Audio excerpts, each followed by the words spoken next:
എന്നെ അത്ഭുതപ്പെടുത്തുന്നത് നമ്മുടെ രാജ്യത്തിൻ്റെ അജയ്യതയാണ്. ഒന്ന് ആലോചിച്ചു നോക്കൂ. കഴിഞ്ഞ വർഷം അമേരിക്ക ഇന്ത്യക്കെതിരെ താരിഫ് യുദ്ധം പ്രഖ്യാപിച്ചത് റഷ്യയിൽ നിന്ന് എണ്ണ വാങ്ങിയതിൻ്റെ പേരിലാണ്. ആ പേര് പറഞ്ഞ് ഇന്ത്യയിലെ കയറ്റുമതി സംരംഭങ്ങൾക്ക് മേൽ പിഴ താരിഫ് ചുമത്തി അമേരിക്ക ശിക്ഷിക്കാൻ ശ്രമിച്ചു. അതിൻ്റെ ശിക്ഷ വാങ്ങാൻ കാത്തു നിൽക്കാതെ, അന്തസ്സ് പണയപ്പെടുത്താതെ യൂറോപ്യൻ യൂണിയനുമായി ലോകത്തെ ഏറ്റവും വലിയ വ്യാപാര കരാറിൽ ഒപ്പുവെച്ച് ഇന്ത്യ പുതിയ വ്യാപാരമുഖം തുറന്നു. ഗൾഫ് രാജ്യങ്ങളുമായും UK-യുമായും സ്വിറ്റ്സർലാൻഡ് ഉൾപ്പെടെയുള്ള രാജ്യങ്ങളുമായും കേവലം മാസങ്ങൾക്കുള്ളിൽ ഇന്ത്യ വ്യാപാര കരാറുകൾ ഒപ്പുവെച്ചു. ജനുവരിയിൽ അധിക നികുതി പിൻവലിക്കാൻ അമേരിക്ക തയ്യാറായി.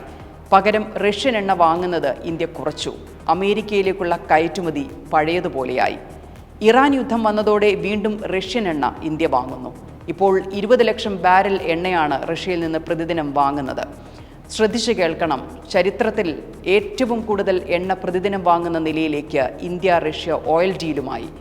American import tariff 18%. അമേരിക്കയോട് യുദ്ധം ചെയ്യുന്ന ഇറാൻ പറയുന്നു ഇന്ത്യ ഉറ്റ സുഹൃത്തുമാണെന്നും. ചരിത്രത്തിൽ ഇതിലും വലിയ വിജയം ഇന്ത്യക്ക് അമേരിക്കയ്ക്ക് മേൽ ഉണ്ടാകാനുണ്ടോ? വശ്യമായ മാന്ത്രികത കയ്യിലൊളിപ്പിച്ച രാജ്യമാണിത്.